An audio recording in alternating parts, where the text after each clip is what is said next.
Dave, and I just couldn't resist. One of my friends said I need to take a video of this thing. So I was talking to a guy from Jersey, and he said I was going to tell him I'm going to sawzall my hot tub apart. And he said, don't use your sawzall, use a chainsaw. So I have my electric chainsaw here. This hot tub came with the house. It has been in this room for 21 years. This room has one of the best views with it.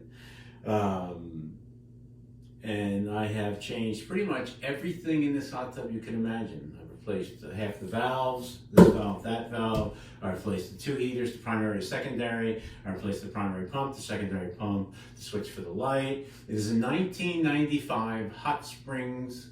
It was 4 years old with the house. In 1995 Hot Springs Sovereign Model J. And this room is going to be remodeled to expand my office. And here we go. Let's see what happens.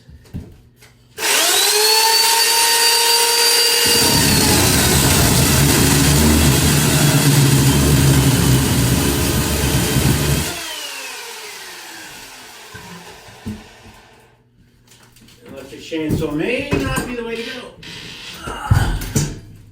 So we'll have to rethink this. Here's the only funny part is this was my 1983 steel wood box.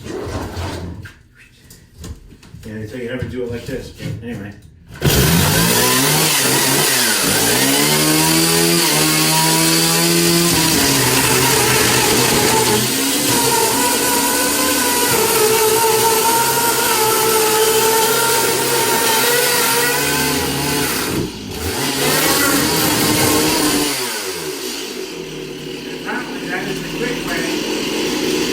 That will be the quick way to take apart a hot tub.